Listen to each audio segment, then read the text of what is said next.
Good evening, ladies and gentlemen. You are listening to the Adam Friedland Show, a very, I'd say, unspecial episode. We're kind of in a time crunch here. We've been working all day long, and Adam has made himself sick of me. He's tired. He's got to go home and hang with his girlfriend. So what I did, because he wanted to do the episode tomorrow, I said, fuck it. Let's keep the advertisers happy. I'm going to go over to the stand, and the first comedian I see, I'm going to say, I'll give you $500 to come do the Adam Friedland Show. And I ran into Mathew Broussard. Oh, hey. Ladies and gentlemen, please welcome Mathew Broussard to the Adam Friedland Show. So you have you have no idea what this is. I've listened to Cum Town. Oh, okay. Yeah, it's a very, very good podcast. So. Oh, thanks. So, are you familiar that Cum Town is? Hold on. I might have to. I'm going to switch my mic here. So why don't you can continue saying that Cum Town's good for like 30 seconds while I. Cum Town is good. Cum Town is great. I listen to Cum Town every day. Yeah, maybe like more like personal. I wear Cum Town condoms. Like something. Yeah. No, keep going. I like it. It's free in a way I dream of being. It's funny. It's what people forgot comedy is, which is just. The word irreverent makes my dick shrivel. But, when it's actually real, it's great. That's just, I'm a big fan to all you guys. And, y'all talked shit on me once on one episode. Did we? Yeah, it was nice, though. Is this working? Is that one working? No, this sounds like it's worse than the other one. Hello? God damn it. I think all my cables are fucked up here. We talk shit on you on an episode? Yeah. Who said what? I was going up against Zach and Miko on Roast Battle. Oh, okay. But it was, you just said you wanted me to lose, and that's fair. I also want Zach to win. Well, yeah, because Zach's got nothing in his life. Zach's got nothing in his life. You're the 80s bully guy. Yeah. And you're actually a good comic. You know, it's funny because I remember you moved to Austin. We were both, just background, we're both Austin guys. And you moved to, I'm just going to have to make this work because this thing is fucked up. This is like way quiet. I don't know what the fuck's going on with all my cables. I was gone. Adam did a huge episode without me, which, my ego aside, great. Smash hit. Everybody loves it. It's very funny. Oh, no. It's like he's doing a Beyonce thing. Yeah. Proving he doesn't need the Destiny's Children. Yeah, that's basically what it is. But I knew he would fucking, he'd like, look at this. What's wrong? Oh, this looks like the back of a pretzel time. Yeah. Look what he did to this. Looks like an underwear drawer. Yeah, those are really, of thongs. He made a mess of the wires, so all the mics are broken now, I guess. So But anyways, no. Sound quality doesn't matter. People don't care about sound quality. They do. You'd be surprised. And then also with the old show, I would be like, fuck the quality. I don't really care. But with this, I'm trying to. I'm all about like absolution and negation. And I don't know what either of those words mean, but I don't know what they mean either. Yeah, the old show, I would, it's like low effort, fucking everything. The more high reward. The more it sucks, the better. And with this, it's like, balls to the wall. Go make sure it sounds good. Yeah. Make sure, I get my my neurological issues sorted before I hit fucking record. But you got good issues? I don't know. OCD? You can be OCD. No, I'm definitely not OCD. Yeah, not at all. It's funny if people have ever suggested that, and it's like I have like shit on my pants. What do you mean? I'm like, I've been wearing the same clothes for like a fucking week. What do you mean, am I OCD? You get a lot done though, because I remember I saw you biking one time, and you were fixing your car and like shipping T-shirts. I was like, that's a man. Well, it's a real man. It's somebody that just stays busy instead of thinking about things. But the Austin. Yes, Austin. Yeah, I remember you moved to Austin sort of after me, and and Austin's like kind of everyone was always like. The vibe. What I hated about Austin is like they were just like once you did comedy for a year there, you got brought into this like into the scene, and then it was like they just had this shitty attitude to anyone that was new, like really toxic. It's like that whole thing that's happened in the last 10 years where the real bullies are the nerds. Yeah, no, it's funny because I remember everybody be like, Mathew Broussard, fuck this guy, and I was like, all right, I guess fuck this guy, whatever. Yeah, I mean, it's my friend saying it. Yeah, and then it was like, oh no, you're actually like a good comic. So I appreciate that. But yeah, no, I watched him do it to a couple of people. Yeah, they just don't like. Yeah, they love like low effort comedy. They love at that time there was like they had their 10 minutes that only worked inside the perimeter. They couldn't perform at bar shows and like right. Well, suburban or rural areas. Yeah, the Austin scene was kind of set up for like at the time because like people would get their contest set ready. Yeah, and then they would spend the entire year thinking about the funniest person in Austin contest. And it's like, don't you want to be like a good comic? Yeah. Shouldn't you be thinking about like writing more than 10 minutes of material and not trying to like hang out with the Comedy Central people? Yeah. In one time in April, and then you're just depressed for the rest of the year because you didn't get fucking the semifinals. Yeah, live at Gotham or fucking because they used to really hand shit to people in Austin. They really did. And as a Houston comic, we were very angry about that. Yeah. Well, it was funny because I remember moving to Austin and I would go to. I remember, thinking like, because Austin had this reputation as being a great comedy scene or whatever. And I kind of stayed in Austin. I remember the first time I went to Dallas, I was blown away at how fucking good the comedians in Dallas were. I mean, it was unreal. Like Paul Varghese, fucking Mark Agee, Arian Pure was his name? Aaron Arian. Yeah, whatever it is. Destiny Barr, Tone Bell, right, Nick Guerra. Yeah, just so many strong. Usama Siddiqui. Really strong comics come out of there because they do like the bar shows. They go to places where it's kind of harder to do comedy, whereas the Austin comics were kind of coddled. Well, they would write jokes. They would write jokes, whereas in Austin, and people would start with like, like this is what I want to sound like, and then I'll figure out the basics later. Yeah. So I remember, and then, not only were all the Dallas comics very funny, they were all jacked. All of them were like, they were all just mad. I remember going to one show, and it's like, is everyone on this show a fucking firefighter? I don't understand why they're all just massive just guys. hardy people. Yeah. There's another thing about Austin that someone pointed out to me later was that there was an alt scene and there was the club, and the club booked the best alt comics.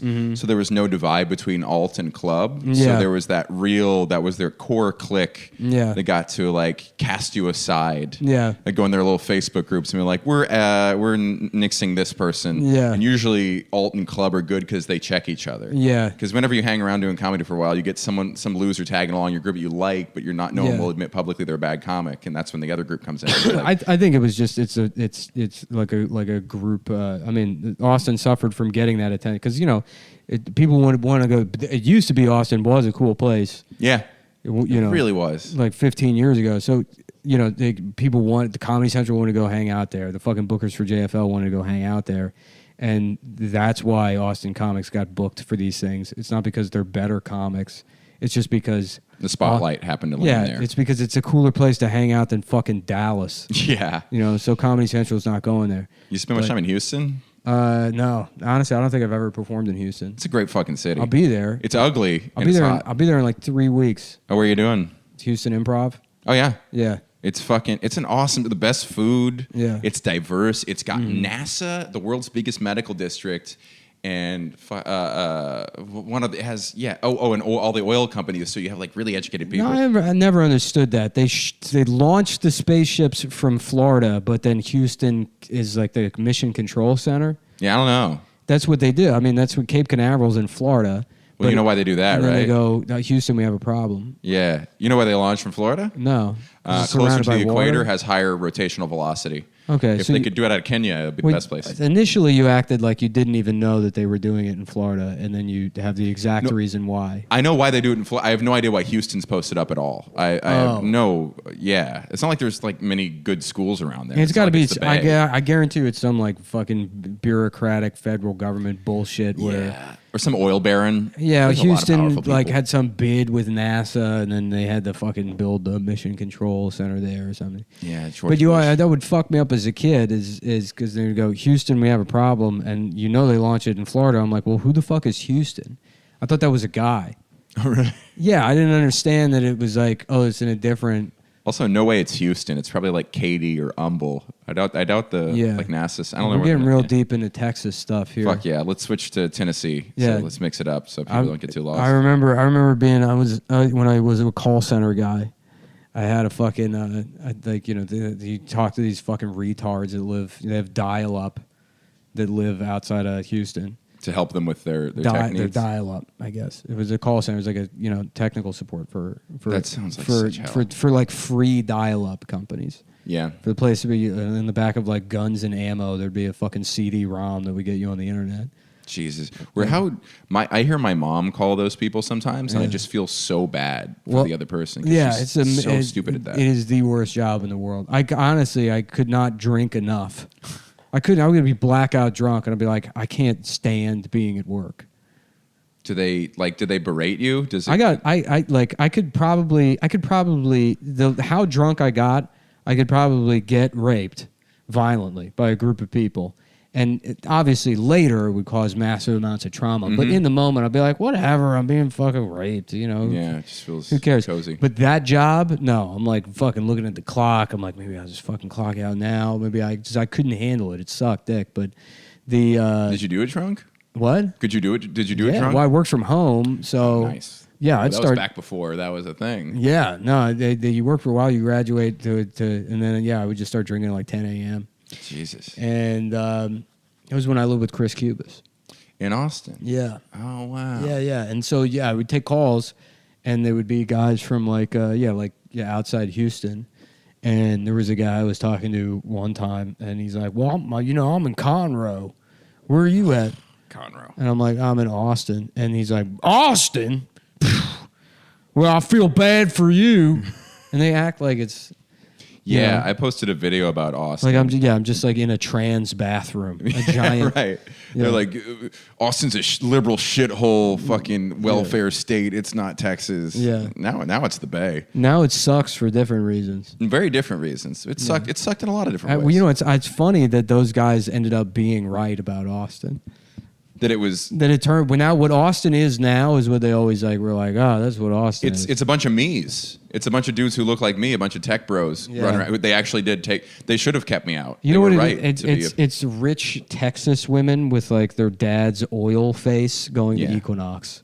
Yeah. You know, just like women that look like Jeb Bush. Yeah. You know, that's always because I went to a private school in Atlanta, and my parents always told me. Whenever I was feeling like I didn't fit in, they were like, you have to understand these families have generational wealth. So it's the richest guy marrying the prettiest girl, and then their kids are rich and pretty, and then their kids will find either the richest guy or the prettiest girl, and they're just genetically better than you. It's a kennel club that you can't compete with. But every now and then, you're right, you'd see that old. Or whatever, plantation baron face on a young woman. Yeah. And always bleach blonde hair. Is that better? No, this thing is dead. I fucking killed the board. Yes. And, they get inbred like Habsburgs or whatever. Yeah. So then they really start to look fucked up at a certain point. Yeah. They always talk about, poor people being inbred. Rich people do it, too. Yeah. Because they want to keep it in line. Well, rich women from generational wealth, they get that fucking, that thin-lipped kind of William F. Buckley mouth. Oh, yeah, look like a bird? Yeah. Yeah, less like a bird, more like, like a little dinosaur or something, like a proto-fucking bird. Yeah. Back when they were all flightless. Also, it's kind of unfair that we put inbreeding just on white people. I have this theory that white people are just uptight about race that we're afraid to assume. I figured out what the problem was. Oh, you found it? Yeah, I had a the decibel cut on this one. So. Just in time for my racist theory. Let's hear it. The racist theory about why rich people do what now? No, why white people inbreeding is such a that's what white people do. Mm-hmm. I'm like, I think every race does it. I think white people are just afraid to ask people of another race if they're related. Yeah. We're like, I don't want to assume they're brother and sister because that'd be racist. Yeah. And then they just get away with incest. Yeah, it's like, how do they know? Because they all look so similar. You know what I mean? Do you have inbreeding in your family? I don't think so. I wouldn't imagine that I have inbreeding in my family. I don't even know. Probably. I mean, my grandparents were second cousins. I learned at my grandma's funeral. They met at a reunion. Yeah, that's crazy. And my dad's. Those were the Jews. Mm-hmm. Those were Jews from Lithuania who came over in the 20s. Yeah, Jews, to get away from the. Why is it only the Lithuanian Jews that escaped? It seems like every Jew is either Lithuanian or Russian or some kind of dog shit desert thing. Yeah, you know what I mean? It'd be like because all the other the guy that's like, I'm Jewish. It's like, no, you're a cab driver. You don't The Sephardic? Yeah, right. Oh, that's it. yeah. Well, they never got as persecuted. They just stayed in the desert. 'Cause, Yeah. like, the Jews split up. A bunch of Jews went to Europe or the Caucasus Mountains, and then they mostly bred with white people. So as long as the mother was Jewish, they stayed Jewish. It's so funny because if you weren't Jewish and you were saying all of these things, people would be like, this is the most racist. This is one of those like Richard Spencer guys. Oh, yeah. Yeah, because you look like a fascist. I look very racist. Yeah, Yeah. I look like an old money racist. Yeah. Yeah. Like the one who like organizes a rally but doesn't show up. Jews inbred a lot because their population bottlenecked so much. And then Cajuns, which is my dad's side, apparently like 300 Cajuns originally. So Cajuns were the French Canadians who were expelled from Acadia. So your dad's like a Cajun Jewish guy. He's not Jewish. Oh, he's okay. just straight trash Cajun. But he was like autistic and really good at chemistry. I was imagining like a Hasidic Jewish guy, and then it's like, how is his son like the fucking like Gregory Marmalade? Ha. You know what I mean? Yeah, I don't get that reference, but It's the bad guy from. what about Jefferson Darcy? Does that work? Marmalade? Is Marmalade fucking Revenge of the Nerds or Animal House? I know the. Yeah. Oh yeah, I know. I can picture him. Yeah. Why the fuck can't I remember that? So this is what I mean by neurological problems. Yeah. How the fuck can I remember the name Gregory Marmalade, and I can't remember whether it's Animal House or Revenge of the Nerds. I remember all the lyrics to all of the theme songs from the cartoons growing up. It's but Animal I can't House. remember. Yeah. Greg Marmalade is the bad guy in Animal House. Oh yeah. He was like a surfer. I think I went on a Wikipedia binge on him. He was like a surfer who dropped out of college. Yeah. No, I look French, so I just got all my dad's French genes. But the Cajuns got kicked out of Acadia, and they all moved down to Louisiana. And apparently there were like 300 of them originally, and now they've spawned hundreds of thousands. So like, if you go up my family tree, you see Broussards in every direction. So that is like that is inbreeding. They're right? very inbred, yeah. They're sort of the source. And not very healthy, not very educated. And then Beyonce is a descendant of the Broussard. There was like one Broussard who like led the rebellion, Joseph Broussard. He was like our hero, and then like his great granddaughter is Beyonce. So that's not a fun story about why she's So it's technically illegal for you to fuck Beyonce because it's incest. Oh yes, Yeah. That's the only thing holding me back. Yeah. Yeah. So whenever people are like, would you fuck Beyonce? You're like, well, yeah, obviously we've talked about it. Yeah. But we're related, so My kids would come out beautiful. Yeah. And do you think she's hot? Would you fuck Beyonce? Yes, but That's I'm not weird. I'm not like jaw dropped over her. You would think that your brain would be like, oh, gross, no. Because she's black. No, because you're racist. No. Because you're related to No, her. because she's half white. It's okay. Yeah. Or whatever part white. Now, do you think you're on the black side or the white side? What's that? Do you think you're on the black side or the white side? Of Beyonce's You gotta be history? careful with a black. Like if you go, I'm on the slave owner side. Right, of that exactly. one, yeah. Go tell a black person I'm actually related to Beyonce. It's not fun. Yeah. And I do a bit on stage about how there's no famous Cajuns, and I'm except for like Ellen DeGeneres, I'm so afraid someone's going to shout Beyonce. And we're like, yeah, that's Yeah, I remember reading a a black girl one time, and like she was black. This girl was dark, and her last name was like Giambattista or something, and it was like it's wild to imagine like just a fucking WAP slave owning family at some point in the past. Yeah. They're like, dude, you did the fucking spaghetti wrong. Yeah. How do you fuck up a ragu? You know what I mean? Yeah. And it's like, because, they're why I oughta. The reason Italians are racist now is because they never got that. None of them had He doesn't slaves. use a whip. He whips off his Gucci belt and uses that instead. Yeah. Right.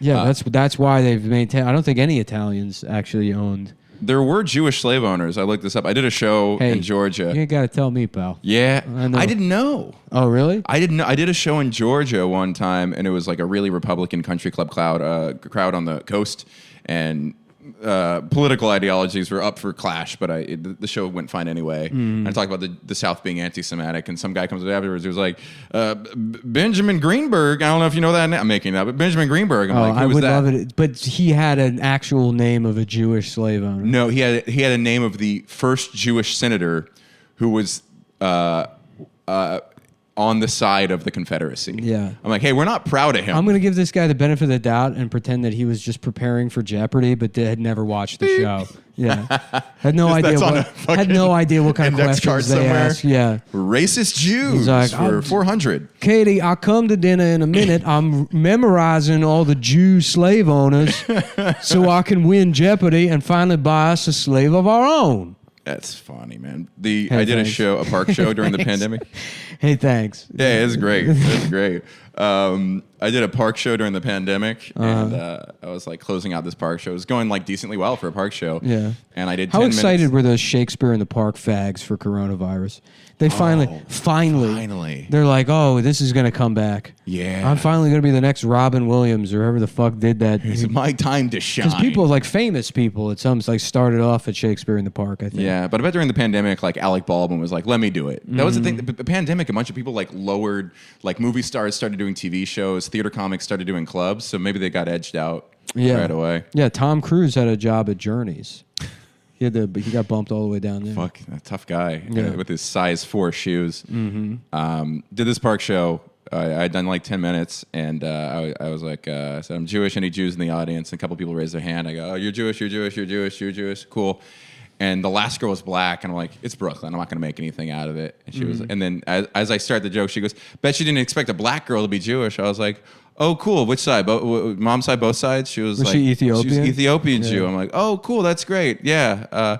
And I tried to start my set. She was like, you're very racist. I was like, I didn't talk about race. She was like, white people can't be Jews. The only white people that are Jews were actually a group of white Caucasians. So she's like a Hebrew Israelite. Yeah. And she was spouting this whole thing about... Meanwhile, I guarantee you the most racist white guy in the room was like, Preach. Fucking church, sister. Dude, the horseshoe spectrum is real. Yeah. You go all the way to one extreme, they all sound alike. Right. And the funny part, she didn't even look I Ethiopian. guarantee you cannot find a single like Nazi. There is not a single far-right guy in the world who has anything but absolute love in his heart for the black Israelites. Dude. There's not a single one that's like, fuck these guys. They all love them. You know who David Duke is? Yeah. So the guy before him with that role? Mm-hmm. Benjamin Greenspan. Yeah, that's right. Is that a Jew? Yeah, whatever his name No, I guess was. he can't be. Yeah. Oh, you're calling back. Okay. Yeah. Right. He said about the black Israelites, like, oh, yeah, they're the black version of us. Mm-hmm. Yeah. Basically. It's so great. My brother he saw them on a corner one time. He was like, oh, like other Jews. And he started talking to him. He was like, oh, this is a weird corruption of like eugenic racial purity. Yeah. Yeah. I think it's odd. It's hilarious. But I mean, I respect them because they're trolls. Yeah. That's all they are. I gotta do a little ad read Oh, hell yeah. real quick here. Today's episode is brought to you by MyBookie. MyBookie.ag. And so are you an NFL guy? Sure. Are you? No. Oh, damn. I was going to ask you. I don't give a fuck about anything anymore. So I don't like... college ball for me. Yeah, the campaign... Well, I guess you can bet on that. So if there's big... What are you betting on? You bet? I'll bet on Alabama just for safety. Okay, well, you can bet on Alabama at mybookie.ag. And so here's the copy. I'll just read the copy. Sorry, Joey. If Adam were here, he'd put a little more ass bone into this. While the Chargers/Chiefs prepare for a battle of the AFC West on Thursday night, prepare your winning season at mybookie.ag. Some like to bet to earn and some bet to make the season more exciting. Either way, MyBookie gives you the most for your money with a double deposit bonus. It's quick and easy. A $250 deposit puts $500 in your account instantly, and you can use your funds to bet on as many games, contests, and props as you want. To claim your bonus, register today and use promo code either CumTown or CumTown20, or I think maybe the Adam Friedland Show or TAFS20 or the Adam Friedland Show 20. I forget. Me and Joey had a conversation, I guess, about changing the promo code. I can't. It's one of those. And I don't know if we settle anything. So do that, and it's designed to add more excitement to the games and sports you love. That's promo code, whatever it is, to double your money, up to $1,000 with MyBookie. It's only week 2 of the NFL season, which means there's still plenty of time to get in on the action. Don't miss out. Begin your winning season today exclusively at MyBookie. So, yeah, what are you betting on? I'm betting on Alabama. Alabama. SEC all the way. Now, is that based on your personal, like, emotional connection to Alabama, or do you think they're a better team to win? I just think they're the best team. Oh, okay. Because it's all they do down there. Win. Yeah, it's football. Yeah. SEC. They breed for it. They select for it. But Alabama isn't the only school in the South. No, but it's like they have nothing else going. Like Georgia has like technology and film, and Florida has tourism, and Alabama they have NASA. Yeah. No, Yeah. I remember stopping at a gas station in Alabama. It could have been Mississippi, but I'm pretty sure it was Alabama. And I've spent very limited time in Alabama. Yeah. And I was in there, and it was like, is this the English language that people are speaking? Yeah. Which is worse, Mississippi or Alabama? I think they're both kind of on par. They're the same shape. They're just like one. It's like New Hampshire and Vermont. Yeah. Wow. It's like they just wed. They're like, this is two things. Yeah, I haven't done comedy. There's only 6 states I haven't done comedy in, and those are the last 2. Vermont. Those are 2 of them. No, Mississippi and Alabama I haven't performed in. Okay, I performed in Mississippi. I actually had a great time in Mississippi. Yeah. I figure the cities in those places are really cool. Like some of the coolest cities you ever go to are like blue little bubbles in red states because they feel like they have to like make up for everything going on around them. Except West Virginia. I don't know. I think a lot of them suck actually. Like I heard, what is it? Mobile? Is that the big city? Mobile. Yeah. Huntsville, Mobile. I was told that is a absolute shithole. Biloxi. Oh yeah, sucks dick apparently. That's where my family's from, Alabama. So half my mom's side. It's a shame because Biloxi is a great name. Yeah, it is. They got fun names down there. All the Native Americans they wiped out. But they have stuff after them. more fun names because Jersey's got a lot of Native American. Jersey's some of the names in that fucking state are absolutely retarded. Like what? Like Mawa or Rahway or Hoo. Isn't there one? There's a Jersey town that's like Hoo. It's like Ho Coon. Well, they're like a mix in New Jersey. It's like either like Westminstershire or like Macomawalk. The Midwest has a lot of Native American named cities, and they're very white. Waukesha. That was Waukesha when I went there one time. Hoo Coon, I think. Oh, God damn it. New Jersey. It's like Ho-Hoke, New Jersey. Wait, is Hoboken? Hoboken's probably also... Connecticut's Native American. Ho-Hokus? Yeah. Ho-Hokus? Is that... Oh, yeah, because a lot of the AUKUS, Secaucus. Yeah, but it's spelled Ho-Ho-Kus. That's really dumb. Yeah, Ho-Hokus. Ho-Hokus. Yeah. But Secaucus, that's another dumb one. Those are like really what they consider a city in the Northeast is so much smaller than what they consider a city in the South. Like Mobile is like, you just drive through little towns in New Jersey. There's so many little ones in Alabama. What's the worst state? The worst state in the world? In America. Hard to say. I mean, I know Florida gets a lot of shit, but Florida has a lot of good things. Florida's got a lot of good stuff. And a big problem with Florida is that they have like some open police blotter thing. That's where Florida Man comes from. It's not that they have more crime. It's just that they're allowed to publish anything, supposedly. Oh. Yeah. Damn, you got a lot of Florida facts. Yeah, but that's like weird shit. I feel like a compulsive liar because I have like claims to so many states. Yeah. My brother went to Florida, my aunt and uncle. But I know a lot of people that live in a lot of states. And I'm not like, it's actually the because it's closer to the equator, the title wins. Like, I don't know that kind of shit about. Well, I have like no social skills in my brain, so I have a lot of room for unimportant facts. So it's nice. So what were you saying? What do you think the worst state is?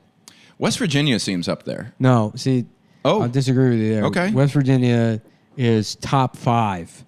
West Virginia is people or place? The people are nice, but the as a place it's very poor, but it's a beautiful state. There's like a lot of good music comes out of there, like a lot of bluegrass and like country. They write about West Virginia. Sure. Yeah. Okay. Then I put Alabama, Mississippi. Probably the most famous, and I've told this anecdote on the show a billion times, but the John Denver song, not really particularly. It's probably the most famous like cultural touchstone as far as related to West Virginia, and they love Take Me Home. Yes, Country Roads.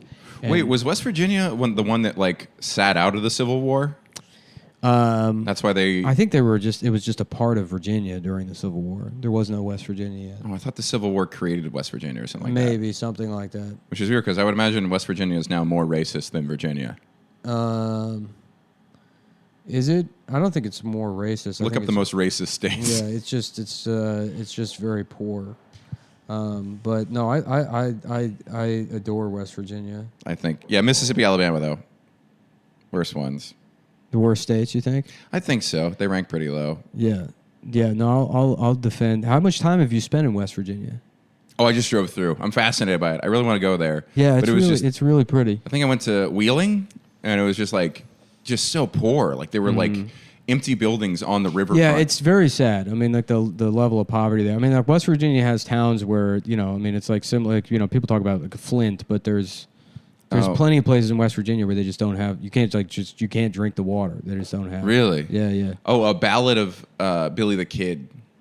That's a Billy Joel song from a town known as Wheeling, West Virginia is the opening lyric. So he writes a lot about, he kind of just shits on places. Yeah? He does that. He shits on women and places, and he just gets a pass for it. And then the people there love it. I mean, like, Allentown, famously. Yeah, when you're not that shouted song out. He's like, fuck Allentown. This place sucks dick, and no one has a fucking job, and everyone wants to kill themselves. It used to be cool. Maybe back during World War II, when the only other thing going on was the fucking Holocaust. But other than that, this place sucks. And then he plays that song in Allentown, and they're like, yeah, fuck us. Fuck this fucking town. Just acknowledge us, please. Yeah. And it's weird because only a couple, artists get to do that. And it's weird because the Billy Joel is largely seen as sort of like, I feel he's in a very earnest, very earnest, very kind of like accessible, feel good kind of music. And he just shits on places and people.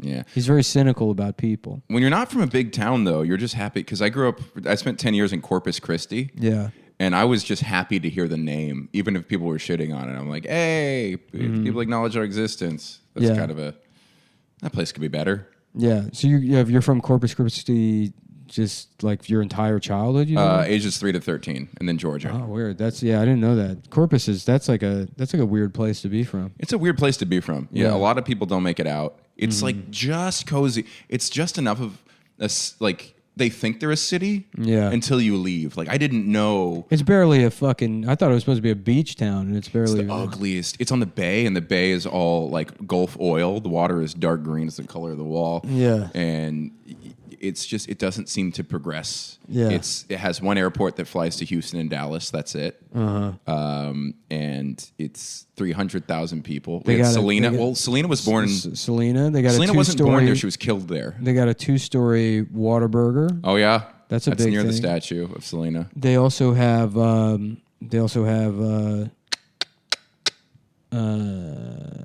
Oh, no, it's not even important. I just did a show there, and they had an Outback Steakhouse. We were really excited when we got a Cracker Barrel. That was a big fucking deal. Yeah. No, I remember going. I remember at that Outback Steakhouse getting the Bloomin' Onion, and then also the Bloomin' Burger. What is that? What's that like? Bloomin' Onion on it? They put the Bloomin' Onion on a burger, basically. You're a healthy guy. At the time, I mean, those were. I was like hosting for Lucas Melendez, and then fucking Bryson was featuring. Oh yeah. And I kind of just went along for the ride, and then had to sleep on the floor of the hotel room after getting trashed all night at the show. I don't even remember the show. Yeah, those were gay times. Doing I don't know if it was Corpus. It might have been you that soured your picture of Corpus. No, well, maybe. I mean, it was like I would have gotten drunk anywhere, but yeah, it's like this. It's like we get there. You like in your head, you're like, yeah, I'm a comic and I'm on the road, and then you're like, this is the shittiest bar show. Yeah, like even I wouldn't do this if it was in the town I lived in. I did that in Houston. We would go on runs. I never got to do them, but they did the Valley. They would do like the border, like run along the border and do shows there, and that was hell shows. I did Paris, Texas once. Great movie.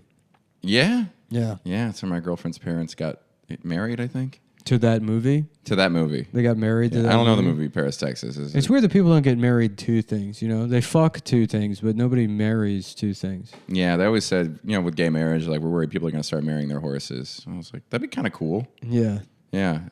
You could list it as dependent. Do you think do you think we're headed that way? Do you think people will marry their horses? I don't know, man. It's gotten like that whole I support gay marriage. I support all those things, but it's crazy how much it's escalated since the.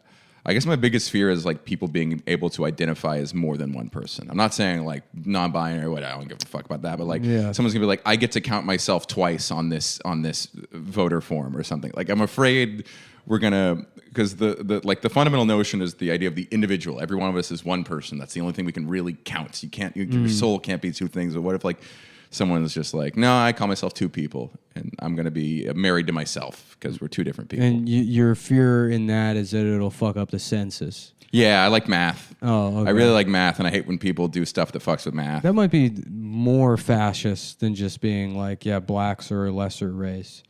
Yeah, I will do a lot of horrible things in the name of good data. You know who else who liked math is the people that built the adding machines that counted up all the Jews during the Holocaust, who were probably, those are worse people.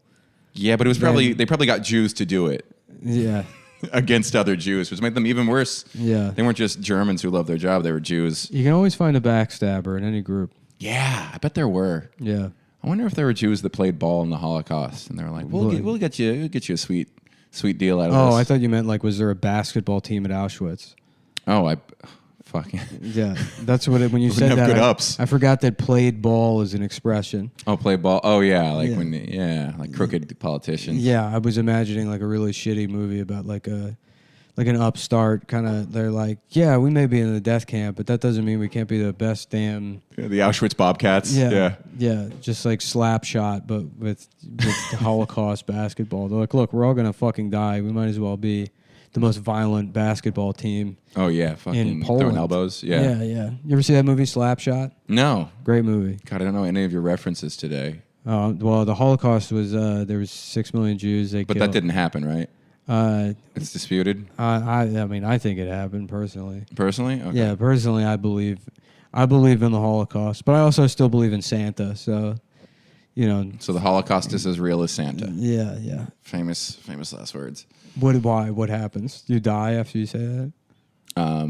If you say that 3 times, the Holocaust happens again. Interesting. So it's like a Candyman. What's it? Candyman or is it Bloody Candyman. Mary? What was the blood? Do you remember Bloody Mary? No, what was Bloody Mary? I don't know. Candyman was you say 3 times. Yeah. We said it twice, so we shouldn't say it again. Yeah. Yeah, I think it was a Bloody Mary. His girls would be like, if you say Bloody Mary in the bathroom 3 times, the lights go out and the mirror fills with blood. It's like, shut up, you dumb bitch. That's not what happens. All those dumb superstitions. It's like astrology. And women stay believing that shit. You think they'd stop, but they continue with that throughout their whole lives. Are you superstitious? No. No? I do one thing. I judge people who are superstitious, but I say rabbit. I don't even believe in like actual provable causality. You know what I mean?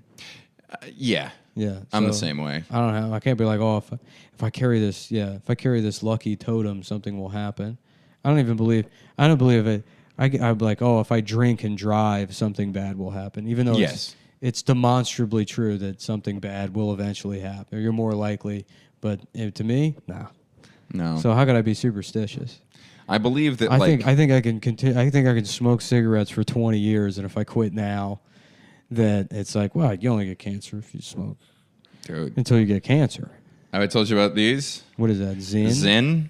It's nicotine. Non-tobacco nicotine pouches. So it's like snooze, but there's no tobacco. Mm-hmm. And it's very addictive. I don't recommend getting started. I've never smoked a cigarette in my life. I just bought these at a gas station one day. Mm-hmm. And I've tried to quit 3 times now. And they don't know. They don't know if it's bad for you. Right now, there's no proof that it is bad for you. But I also understand that those industries will spend a lot of money to hide that information. Mm-hmm. So I am the guinea pig. I am the experiment. Well, that's like the vaping stuff. Like they didn't think the internet was going to be bad for people. Now that's like it's maybe the worst one. Yeah. Like looking at social media now, like this is. Have you seen the stuff that got released with like the whistleblower? With the Google whistleblower, the guy that dresses like fucking Willy Wonka and the kid that he turned into a blueberry. What's that fucking guy? The guy that was the guy that was like, Google made an AI that's real. And everyone was like talking about it seriously for a week, and then a picture of the guy came out, and everyone just stopped talking about it. Oh yeah, that was bullshit. Yeah. I'm not worried about AI because even if AI gets really smart, it doesn't have motivation. Yeah. Way. So what were you talking about? So someone at Instagram like released internal documents. Maybe it was Facebook of like they knew the addictiveness of it. They knew that that they only make money off of clicks and views. There's no quality control. Yeah. So if you make things as upsetting as possible, people can't log off. And if they get angry enough, they leave comments. And if they leave comments, they see more ads. They knew all of this and they acted off of it, which is, not surprising, but just to see them explicitly say this in their internal memos, you're like, oh, you're as bad as the cigarette companies. You're as bad as, I also think like junk food companies will one day look at them as being as evil as tobacco was, as the global warming denying oil companies are. You think that it will look at the social media or the internet as a whole? Social media more, because YouTube can be good. Yeah. You can find good shit on YouTube. But that is social media. Yeah, okay. Oh. Yeah. Sorry, what would be the bad internet that's not social media? I almost forgot. Today's episode is also brought to us by Super Speciosa, which hopefully that's still their fucking name, because they changed the name in a lot. Super Speciosa is a Kratom website. You go to superspeciosa.com, where they offer lab tests since 2016. They've been perfecting certifiably reliable ways to bring your Kratom as it was intended, unadulterated, untouched, uncompromised. And they got, look, have you ever had Kratom? No, is it fun? No. I'm down to try. We'll say this: it's not fun, but it works. What is it supposed to do? It's like I don't know, it's some weird like jungle drug that fucking like poachers chew. But then some fucking, I'm assuming a tech guy figured out that you could import it. And so now there's all these Kratom companies, and they dry it out. They give it to you. It's like a powder. It's like a dirt, basically. Does it make you trip? Does it make you energetic? Does it make you chill? And I don't know if you're supposed to say this, but because I think they've explicitly told me not to, but it feels like taking a Percocet and having a cup of coffee. That sounds nice. Yeah, it is nice. It's mellow. Really pleasant. It's mellow. Some people have said that it makes them nauseous, but I kind of associate that nausea with taking painkillers. So it's like a familiar, I'm like, oh, I'm nauseous. That means this is working. Yeah. Like when I take acid, I get jittery and cold. I'm like, ooh, it's about to get fun. Yeah. So since 2016, they've been perfecting certifiably reliable ways to bring you Kratom as it was intended. I already read that part. They got a yellow one. That's the White Mang Da. White Mang Da. That sounds kind of... Sounds like a city in New Jersey. Well, yeah. Yes. Now it's my turn to say that's very funny instead of laughing. White Mang Da. But it sounds like an Asian guy being like, white man die. Oh, yeah. It sounds like a character that a white man die. Yeah, right. That would get him in trouble now. They got the red Bali and they've got the green Malay. And so you can get all of these as a powder if you're, if you're a, let's call it a more enthusiastic user. Mm-hmm. You can do the move where you take fucking 4 giant tablespoons and dump them in the fucking cup and swirl around. They only recommend taking a much smaller amount. But is it a drink? Yeah, you drink it. Coffee? They also come with capsules and like these little tabs that are just the powder pressed into like a Smarties, basically. Well, Nick, you sold me. Yeah, and the fucking the capsules, those those are a little more convenient if you don't like the taste necessarily. Mm-hmm. That's the way to go. Now you get 20% off your first order. I think just by clicking here, but they have some special order. If you use promo code CumTown or CumTown20, you can figure it out. You can order Super Speciosa and get some kind of discount. I forget what it is exactly, but it is good. And this is from the American Kratom Association, qualified vendor. I have no idea what that is either. Oh, yeah. American Kratom Association, but it meets their standards. So if it was a collection of people so dedicated to whatever this fucking shit is that they formed a kennel club, basically, and they sit around taste testing it. Yeah, then it's they got high standards. So what was the shit we smoked in college because weed wasn't legal? I don't know. I didn't go to college and smoke stuff. You didn't? No. Yeah. Oh. What do you mean, swag or K2? Maybe it was K2. What is K2? It's not weed, but it was legal, and it was not weed legal for long. No, I was just gonna bring salvia. Yeah, I was going to bring this up. When I moved to Texas, It was the only thing that I had never seen it until I moved down there, but I was blown away. You can get an ounce of like shitty weed for like $60 in Texas, which had been a thing I had never seen. So maybe is that what you're talking about? Or are you talking about something that's not? I'm talking even about weed? salvia. Oh, okay. Yeah. Which you could buy at gas stations, and it was highly unregulated. Could you buy salvia at gas stations? I thought you could buy it. It was more legal. I've actually never done salvia, but I was under the impression it was like, it was you take a hit and then you hold it and then you're gone. You like lose consciousness. Yeah. It's like way more intense than weed. Yeah, but very short, I think. Yeah. What's the one that you smoke and you get high for a minute and it's like super trippy? DMT. Yeah. Yeah. That's fun. Do you still do you avoid drugs No, now? yeah, all of that like really hallucinatory or psychoactive shit. Like really, I have no interest in doing any of that. You don't have fun with it? No, really. Since I quit drinking 10 years ago, the only thing I would do is cocaine, and then I kind of went off the rails last year, and then as of February, I haven't done any cocaine. But last year, I was doing it like fucking every other day for. It's expensive. I was just around, dude. I think cumulatively in 2021, I probably spent like $500 on cocaine. That's not much. Yeah, it was just fucking constantly around. Jesus. Yeah, it was all over the city, dude. Like everyone, It's making a comeback. Yeah, I mean, especially it seemed like when people found out there was fentanyl in it, that people started doing it more. Yeah, it's scary, dude. It's yeah, killing a lot of people. It was funny because like and I've like made this point, but going into the pandemic. Like, if I felt like, look, you shut the economy down, you take people out of work, they're going to be home, like drug deaths are going to go, and it's not my like, I had them for it, like people predicted that, yeah, drug deaths are going to fucking go up. And you imagine drug deaths going up and you think like, yeah, the guy that lost his job at Walmart doing, fucking heroin out in the woods. Yeah, he's making $500 a week doing nothing. Yeah, and then I look around, like me and all of my friends are just now fucking just drug addicts. Yeah. There's all these warnings about like, oh, there's fentanyl in the coke. There was a comedian's. I remember there was remember some girl and like 3 comics out in L.A. They died from like fentanyl. And then I think I was like, in the Blowfish's house. Yeah, I think I went out and did drugs that night. It's like you just don't like. I didn't even think about it, but.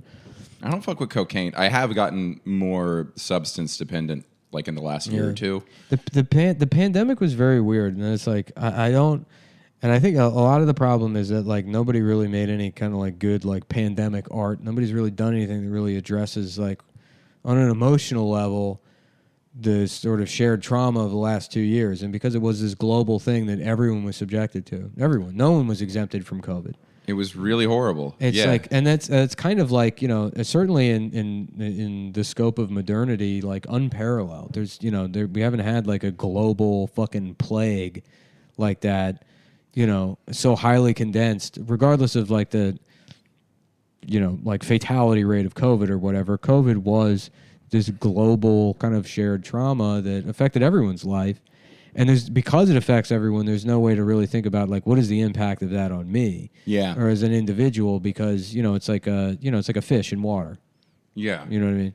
Yeah, you don't notice. I mean, it took a toll on me. Yeah, I think that's why part of why I started doing nicotine. I started doing more acid, though I don't think acid's a terrible thing. Therapy became really popular. Yeah, like, a lot of little things have changed that I forgot. Like therapy is like super popular now. It's the I just went to see a therapist yesterday. First time? Yeah. Really? I mean, here and there, I've gone to a therapist for the quote unquote the first time, like maybe 2 or 3 times in my life. But I think I'm going to try and like just stick with it this time, mainly because it's like I'm so busy these days that I have to like outsource my introspection. I feel like I really do not have the time to sit around thinking about how I feel anymore.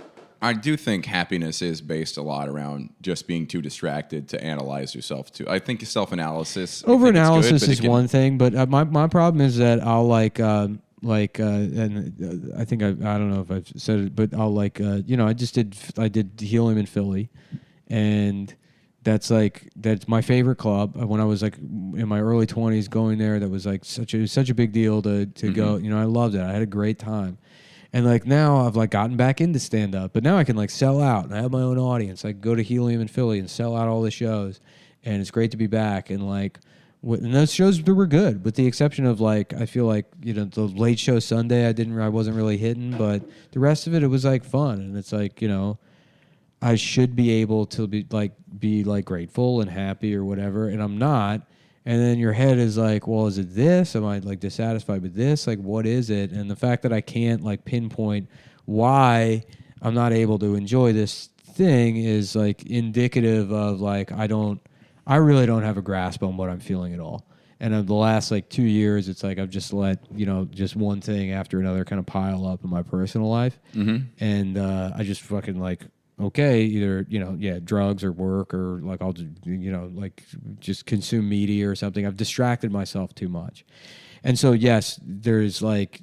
Certainly, you can spend too much time like fucking overanalyzing yourself or nasal gazing to the extent that you like exacerbate fucking depression. But I really don't think that's my problem. Okay, yeah, that's my problem. I'm not busy enough, and I typically seem to when I'm stressed or overworking. At least I'm not like depressive and being like, well, why can't you appreciate things? So maybe I need to get. And you got to be careful too if you do like creative work or whatever, and you try to because I have friends that clearly they're depressed. Like my friend like came and helped like work on this stuff, and I don't know if he's depressed or not, but like you can tell when somebody's like stressed in their life, and like some people turn to drugs or alcohol, or some people just like bury themselves in work, and that can be like even more nefarious because it's like you can tell yourself like I'm making money, I'm being productive or whatever, and it's like okay, well yeah, but you're like just not addressing your fucking mental health. You're sleeping like 4 days a week. You're causing problems in your interpersonal life because it's like well you can just say it's work. It's a sort of like noble pursuit, but even when like doing creative work, there's another poisonous aspect of it. Is like if I'm like fucking like okay the Adam Friedland Show, I'm gonna put everything I can into this. Instead of like thinking about things and go 100%, I can work, and throw everything into it. But the second it's done, like each iteration of it or whatever, and I watch it back, and it's like whatever feeling of escape working on the thing gave me, I'm not seeing it. It's not as funny as I want it to be. It's not like it's just a thing. It's just another thing. Then that like fucking kicks my legs out from under me even way, way more. Than like if like within where I started, because then it's like it's like this is fake too. I might as well fucking go get fucked up or whatever. But these are the reasons why I do think I need to like I just at this point I just have to like be like talking to somebody kind of regularly. Well, it sounds like you're a toxic mix of both because my girlfriend is like you. She works too hard and then she's tired and stressed, and the only way to cope with that is by working even harder. Yeah. Until she just spins out and crashes. Yeah, that's I do that. Yeah. And well, she's a creative too. She does comedy, but that's not her day job. But like what you do is a mix of both, because that's what I do. Is stand up's my primary thing, and you can work and work and work on stand up, and it's still not good enough. Like for most jobs and tasks, if you put in the proper work, you have a product that is complete or near complete. With creative work, you can put a year into something and be like, oh, this is complete dog shit. I hate this. Yeah. There's no completion. Well, that's what I mean. And it'll always be that, unless you're a shitty comic. It'll always be that. And then, but that's why with any creative work, regardless of what you do, you have to be very careful, like making it like this is going to be the thing that has to make me happy, or is a distraction from these negative feelings I have. Because even if you were happy in your personal life, you're never going to be fully satisfied with your work. No. So you're operating in a very dangerous place if you're fucking depressed and you're like, okay, I'll just throw myself at my stand-up. Yeah. Because the stand-up's never going to be good enough. Never. It'll never be good. Yeah. Then I'll just repeat myself at this point. And then you go on Instagram and you see people who are way better than you'll ever be with more success and more money, and then you really hate what you're doing. Yeah. Yeah, that shit's it's a terrible cycle. I've never really done therapy. Yeah. Which I'm a big softie. I really should, but yeah, I need to do something. I mean, it's like fucking, because at a certain point, it's fucking irresponsible. I mean, it's like like I have the resources. I can go do like I don't want to be a fucking like burden to the people in my life or whatever, because it's like my head's fucked up. What do you do to the people in your life? Nothing. It's just you bum people out. Yeah, that's what I do. I just call and complain. Yeah, even when good things happen, I'll still be like, and I'm really annoyed about this aspect of it. And it takes people I love to be like, shut the fuck up, dude. Yeah. You're bragging, and that's your complaint. Yeah, right, exactly. Yeah. No, it's like you should be able to like. Well, you should. I don't know. Maybe it's like like okay, well, you're an adult. Put your fucking problems aside. But if you can't do that.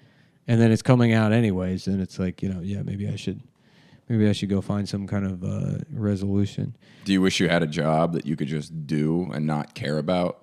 Like I wish I had a job No. that could be. I wish I could be an engineer sometimes. Or No, something. I want. What I wish is that I could have some kind of consistent appreciation for what I do have, which is like A lot. I am grateful for, but often like gratefulness is like sort of this like exercise, and it doesn't like it should come naturally. It's like you shouldn't force yourself to. It should like you shouldn't have to do like a count your blessings sort of thing. I should be over the fucking moon that I'm in the position that I'm in, and it's mostly the fact that I'm like not that makes me feel like, well, what's wrong? Like what the fuck is wrong that I can't.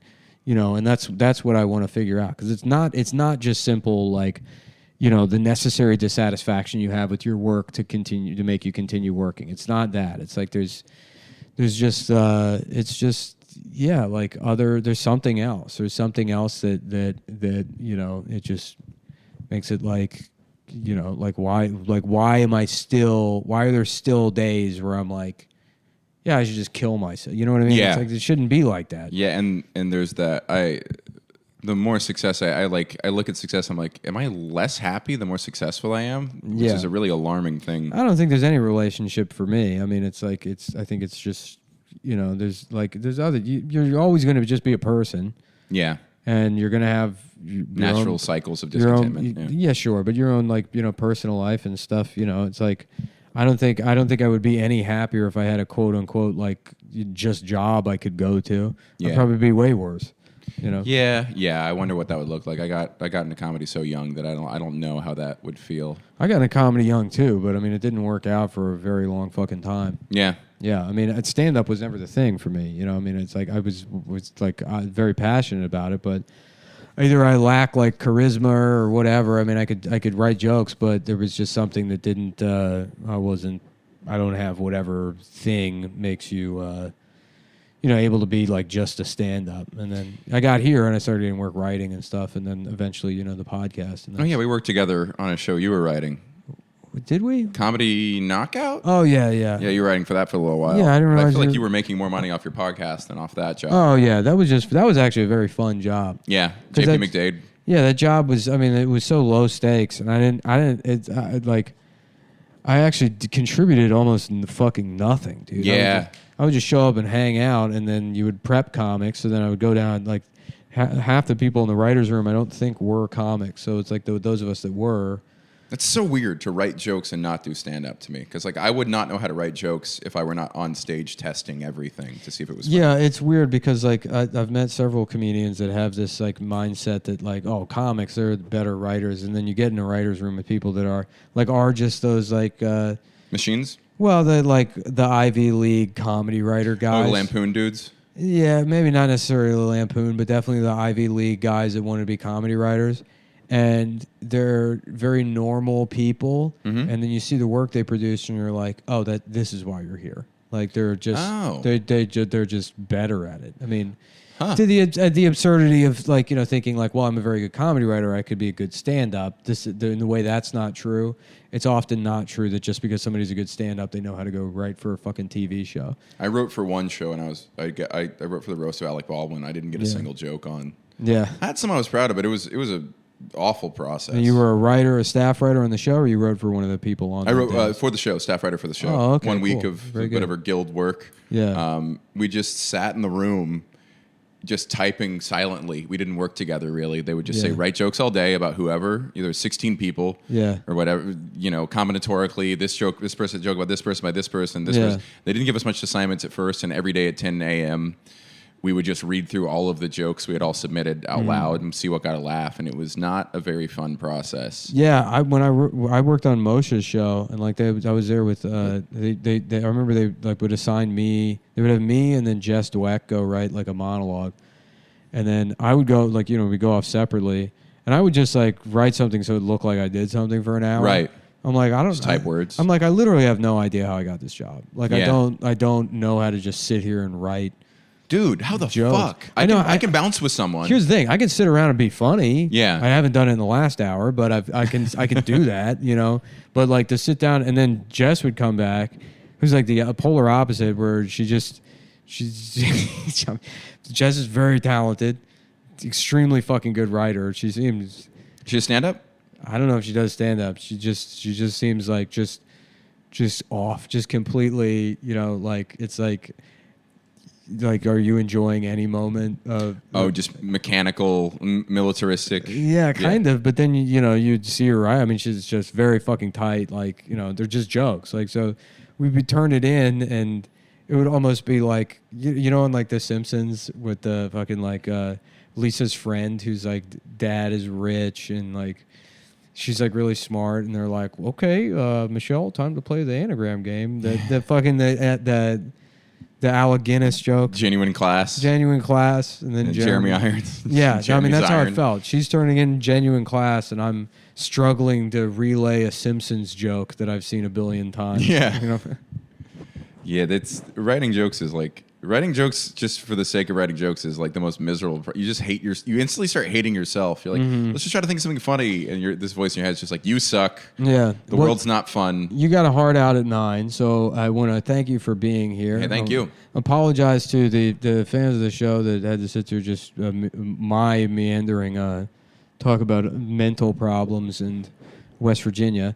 But Mathew Broussard, you saved the show. Thanks for coming by. Hey, thanks for having me. Thanks Tonight, for $500. You got anything you want to plug? Yeah, I'm going to be in Texas, San Antonio, Austin, and Dallas in October. Tickets at Broussard.live. Very good. I will be at Indianapolis this Friday and Saturday at Helium Indy. Buy those tickets. Next week, I'm at Zany's, Nashville. And then I think after that, the Improv in Houston. And as always, if you want to check it out, Adam worked very hard on it. He went above and beyond and produced a very special episode of the Adam Friedland Show that you can check out that he did this weekend on patreon.com/TAFS for the Adam Friedland Show. It's patreon.com/TAFS. Thank you guys. Good night.